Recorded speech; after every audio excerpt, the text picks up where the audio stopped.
Hi friends, welcome back to my channel. ತುಂಬ ದಿನ ಆಯಿತು ವಿಡಿಯೋ ಮಾಡಿ. ಎಲ್ಲರೂ ಹೇಗಿದ್ದೀರಾ? ಚೆನ್ನಾಗಿದ್ದೀರಾ ಅಂತ ಅನ್ಕೊತೀನಿ. ಇವತ್ತು ವಿಡಿಯೋ ಮಾಡೋ ಉದ್ದೇಶ ಏನಪ್ಪ ಅಂತಂದರೆ, ಪ್ರೇಮ್ಸ್ ಅವ್ರದ್ದು ಲೇಟೆಸ್ಟ್ ಆಗಿ KD ಫಿಲಮಿಂದ ಒಂದು ಸಾಂಗ್ ರಿಲೀಸ್ ಮಾಡಿದ್ರು. ಸರ್ಸೆ ಸರ್ಸೆ ನಿನ್ನ ಸರ್ಗ ಸೇರ್ಸೆ ಅಂತ. ಸಿಕ್ಕಾಪಟ್ಟೆ ಕಾಂಟ್ರವರ್ಸಿ ಆಗಿರೋದು. ಅದ್ರ ಬಗ್ಗೆನೇ ಮಾತಾಡೋದು ಇವತ್ತು. ಮಾತಾಡೋಣ ಬನ್ನಿ.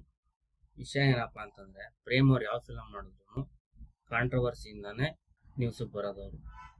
ಯಾವ ಫಿಲಮ್ ಆದರೂ ತಗೊಳ್ಳಿ, ಅವರಂಗೆ ಮಾಡೋದು. ಈ ಪ್ರೀತಿಯಕ್ಕೆ ಭೂಮಿ ಮೇಲಿದೆ ಫಿಲಮಲ್ಲಿ ಸುಳ್ಳೇ ಸುಳ್ಳು ಈ ಭೂಮಿ ಮೇಲೆ ಎಲ್ಲ ಸುಳ್ಳು ಅನ್ನೋ ಒಂದು ಸಾಂಗ್ ಬರೆದು ಕಿರಿಕ್ ಮಾಡ್ಕೊಂಡಿದ್ರು. ಪ್ರೇಮ್ಸನ್ ಮೇಲೆ ಅಲ್ಲಿ ಕಿರಿಕು ಗಿಮಿಕ್ಕು ಎಲ್ಲ ಇದ್ದೇ ಇರುತ್ತೆ. ಈಗ ಲೇಟೆಸ್ಟ್ ವಿಷಯ ಏನಪ್ಪ ಅಂತಂದರೆ, ಸರ್ಸೆ ಸರ್ಸೆ ನಿನ್ನ ಸರ್ಗ ಸೇರ್ಸೆ ಅನ್ನೋ ಸಾಂಗಲ್ಲಿ ಒಂದು ಹೆಣ್ಣನ್ನು ಆಬ್ಜೆಕ್ಟಾಗಿ ಯೂಸ್ ಮಾಡಿದ್ದಾರೆ. ವಲ್ಗರ್ ಲಿರಿಕ್ಸ್ ಇದೆ, ಅದು ಇದು ಅಂತ ಸೋಷಿಯಲ್ ಮೀಡಿಯಾದಲ್ಲಿ ಸಿಕ್ಕಾಪಟ್ಟೆ ನೆಗೆಟಿವ್ ಟ್ರೆಂಡ್ ಆಗ್ತಾ ಇದೆ. ಮಾಡಲಿ, ಬೇಡ ಅಂತನಲ್ಲ. ಒಂದು ಫಿಲಮ್ ಸಾಂಗ್ನ ಎಂಟರ್ಟೈನ್ಮೆಂಟ್ಗೋಸ್ಕರ ನೋಡ್ದೇನೆ ಪರ್ಸ್ನಲಾಗಿ ತೊಗೊಂಡು ಸಾಂಗ್ ಬರೆದಿರೋರು ಸರಿ ಇಲ್ಲ, ಬ್ಯಾನ್ ಮಾಡಬೇಕು, ಡಿಲೀಟ್ ಮಾಡಬೇಕು, ಅದು ಇದು. ಒಂದು ಕ್ವಶನ್ ಕೇಳ್ತೀನಿ, ಏನು ಇದೊಂದೇ ಸಾಂಗಲ್ಲ ಈ ಥರ ಇರೋದು? ಪುಷ್ಪ 2ದು ಒಂದು ಸಾಂಗ್ ರಿಲೀಸ್ ಆಗಿತ್ತು, ಫೀಲಿಂಗ್ಸ್ ಅಂತ. 6ಕ್ಕೆ ಒಂದು ಸಾರಿ, 7ಕ್ಕೆ ಒಂದು ಸಾರಿ, 10 ಗಂಟೆಗೆ ಮುಂಚೆ ಒಂದು ಸಾರಿ ಅಂತ. ಆ ಸಾಂಗಲ್ಲಿ ಏನು ಚೆನ್ನಾಗಿತ್ತು ಲಿರಿಕ್ಸು, ಸೇಮ್ ಅದರಲ್ಲೂ ವಲ್ಗರೇ ಇದ್ದಿದ್ದು. ಅವಾಗ ಯಾಕೆ ಯಾರು ಮಾತಾಡಿಲ್ಲ? ಮಾತಾಡ್ಬೋದಾಗಿತ್ತಲ್ಲ ಅವಾಗ. ಹಿಂದಿ ಫಿಲಮ್ಗಳಲ್ಲಿ, ತಮಿಳಲ್ಲಿ, ಕನ್ನಡ ಎಲ್ಲದರಲ್ಲೂ ಇದ್ದೇ ಇರುತ್ತೆ. ಡಬಲ್ ಮೀನಿಂಗ್ ಅನ್ನೋ ಸಾಂಗಲ್ಲಿ ಇದ್ದೇ ಇರುತ್ತೆ. ಫಸ್ಟು ಸಾಂಗು ಪೂರ್ತಿ ಕೇಳಿಸ್ಕೊಳ್ಳಿ. ಅದು ಒಂದು ಪ್ಯಾರಾಗ್ರಾಫು ಎಣ್ಣೆ ಬಗ್ಗೆ ಇದ್ದರೆ, ಇನ್ನೊಂದು ಪ್ಯಾರಾಗ್ರಾಫು ಉಪ್ಪಿನಕಾಯಿ ಬಗ್ಗೆ ಇರೋದು. ಅದನ್ನು ಪೋಲಿ ತಂದಲ್ಲಿ ಹೇಳಕ್ಕೆ ಹೋಗಿ ವಲ್ಗರ್ ಮಾಡಿದ್ದಾರೆ, ಇಲ್ಲ ಅಂತನಲ್ಲ. ಆದರೆ ನೀವುಗಳೆಲ್ಲ ಹೇಟ್ ಮಾಡೋ ರೇಂಜ್ಗೆ ನಿಲ್ಲ ಸಾಂಗ್, ಅದು ಚೆನ್ನಾಗೇ ಇದೆ. ಈಗ ಬರೀ ಸಾಂಗಲ್ಲಿ ವಲ್ಗರಿಟಿ ಬಗ್ಗೆ ಇರೋದಕ್ಕೆ ಹಿಂಗೆ ಮಾತಾಡ್ತಾ ಇದ್ದೀರಲ್ಲ. ಇದೇ ರಾಜ್ಯಸಭೆ ಸ್ಪೀಕರ್ ಒಬ್ಬರು ರೇಪ್ ಬಗ್ಗೆ ಒಂದು ಮಾತಾಡಿದರು. ರೇಪ್ ಬಗ್ಗೆ ಯಾರೋ ಕೇಳಿದಾಗ, ನೀವ್ಯಾಕ್ರಿ ತಲೆ ಕೆಡ್ಸ್ಕೊತೀರಾ, ಕುತ್ಕೊಂಡು ಮಜಾ ತಗೊಳ್ರಿ ಅಂತ. ಅವಾಗೆಲ್ಲ ಎಲ್ಲೋಗಿದ್ದು ಇಷ್ಟೊಂದು ಬಾಯಿ ಪಡ್ಕೊಳ್ಳೋರು ಸೋಷಿಯಲ್ ಮೀಡಿಯಾದಲ್ಲಿ. ಏನು ಬಾಯಲ್ಲಿ ಬಾಳೆಹಣ್ಣು ಇಟ್ಕೊಂಡಿದ್ದಾರೆ? ಮಾತಾಡೋ ವಿಷಯದಲ್ಲಿ ಮಾತಾಡಬೇಡಿ. ಎಂಟರ್ಟೈನ್ಮೆಂಟ್ ಥರ ನೋಡ್ದೇನೆ ಅದರಲ್ಲಿ ತಲೆ ತೂರಿಸ್ಬೇಕಾಗಿರೋದು ನೀವು ಸೆಲೆಕ್ಟ್ ಮಾಡ್ತಿರಲ್ಲ ಎಲೆಕ್ಟೆಡ್ ಕ್ಯಾಂಡಿಡೇಟ್ಸು, ಅವ್ರೇನಾದ್ರು ತಪ್ಪು ಮಾಡಿದಾಗ ಕೇಳಬೇಕು. ನೀವು ಕೇಳಿ, ನಿಮಗೆ ರೈಟ್ಸ್ ಇದೆ. ಆ ವಿಷಯದಲ್ಲೆಲ್ಲ ತಲೆ ಕೆಡಿಸ್ಕೊಳ್ದೆ, ಅದು ಅವ್ರು ಹೇಳಿದ್ದು ಯಾವ ರೇಂಜ್ಗೆ ಅಂತಂದರೆ, ರೇಪ್ ಆಗೋದನ್ನ ನೀವು ಎಂಜಾಯ್ ಮಾಡಿ ಅಂತ ಹೇಳ್ತಾರೆ ಅಂತಂದರೆ, ಅಂಥದ್ದೇ ನೀವು ಯಾರೂ ಅಪೋಸ್ ಮಾಡಿಲ್ಲ. ಇದನ್ನು ಅಪೋಸ್ ಮಾಡಿ ಏನು ಪ್ರಯೋಜನ? ಯಾವುದಕ್ಕೆ ಧ್ವನಿ ಎತ್ತಬೇಕು, ಯಾವುದಕ್ಕೆ ಧ್ವನಿ ಎತ್ತಬಾರ್ದು ಅಂತ ಗೊತ್ತಿಲ್ಲ, ನೀವು ಮಾತಾಡ್ತೀರಾ. ಏನು ಮಾತಾಡಬೇಕು ಅಂತ ಗೊತ್ತಾಗಲ್ಲ. ಫಿಲಮು ಇಟ್ಸ್ ಜಸ್ಟ್ ಏನು ಎಂಟರ್ಟೈನ್ಮೆಂಟು. ಇಷ್ಟ ಆಯ್ತಾ ನೋಡಿ, ಇಲ್ವಾ ಬಿಟ್ಬಿಡಿ. ಆದರೆ ನೀವು ಎಲೆಕ್ಟ್ ಮಾಡಿರೋ ರಾಜಕಾರಣಿಗಳು ಏನೇ ಮಾತಾಡಿದ್ರು ಮಾತಾಡಲ್ಲ, ರೀಸನ್ ಗೊತ್ತಿಲ್ಲ ಏನು ಅಂತ.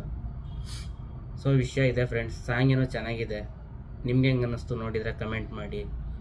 ಈ ಟ್ವಿಟ್ಟರಲ್ಲಿ, ಫೇಸ್ಬುಕ್ಕಲ್ಲಿ, ಇನ್ಸ್ಟಾಗ್ರಾಮಲ್ಲೆಲ್ಲ ಟ್ರೋಲ್ ಮಾಡ್ತಾರಲ್ಲ ಪ್ರೇಮ್ಸ್ನ, ಆ ರೇಂಜ್ಗೇನು ಕೆಟ್ಟದಾಗಿಲ್ಲ ಸಾಂಗು.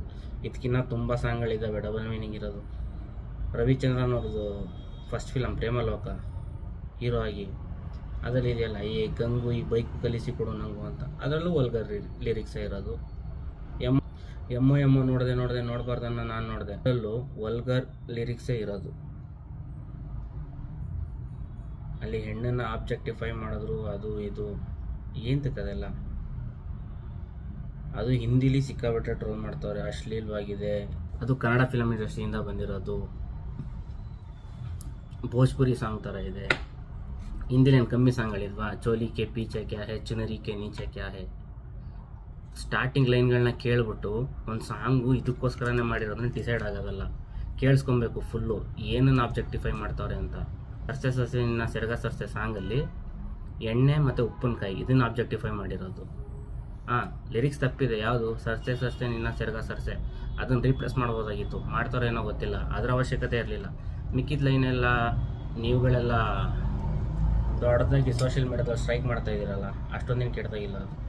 ಬೇಕಾದ್ರೆ ಅದನ್ನು ರೀಪ್ಲೇಸ್ ಮಾಡ್ಕೊಳ್ಳಿ, ಸರ್ಸೆ ಸರ್ಸೆ ನಿನ್ನ ಸರ್ಗ ಸೇರ್ಸೆ ಅನ್ನೋದು.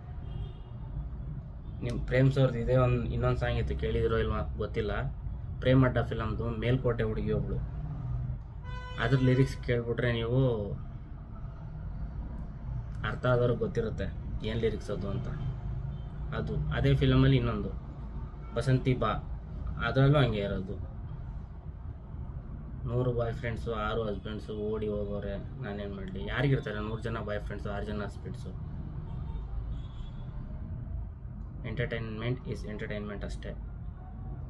ಕೇಳೋ ಜಾಗದಲ್ಲಿ ಕೇಳಿ, ವ್ಯೂಸ್ಗೋಸ್ಕರ ಲೈಕ್ಸ್ಗೋಸ್ಕರ ಮಾಡಬಾರ್ದು, ಹಂಗೆ ತಪ್ಪು. ಸೊ ಇದಾಗಿತ್ತು ಫ್ರೆಂಡ್ಸ್ ಪ್ರೇಮ್ಸ್ ಅವ್ರ ಸಾಂಗು. ನೋಡೋಣ ಫಿಲಮಲ್ಲಿ ಏನು ಮಾಡ್ತಾರೆ ಅಂತ. ಇಷ್ಟೆಲ್ಲ ಹೇಟರ್ಡ್ನೆಸ್ ಬಂದಮೇಲೆ ಸಾಂಗ್ ತೆಗಿತಾರ, ಇಟ್ಕೊತಾರ, ಇಲ್ಲ ಲಿರಿಕ್ಸ್ ಏನಾದ್ರು ಚೇಂಜ್ ಮಾಡ್ತಾರ ನೋಡೋಣ. ಚೇಂಜ್ ಮಾಡಿದ್ರೆ 5 ಲ್ಯಾಂಗ್ವೇಜಲ್ಲೂ ಚೇಂಜ್ ಮಾಡಬೇಕು. ನೋಡೋಣ, ಫಿಲಮ್ ರಿಲೀಸ್ ಆಗುತ್ತಲ್ಲ ಏಪ್ರಿಲ್ಗೆ. ಅಲ್ಲಿ ಗಂಟ ವೀಡಿಯೋ ನೋಡ್ತಾ ಇರಿ. ನೆಕ್ಸ್ಟ್ ವೀಡಿಯೋದಲ್ಲಿ ಸಿಗೋಣ. ಜೈ ಹಿಂದ್, ಜೈ ಕರ್ನಾಟಕ, ಬಾಯ್.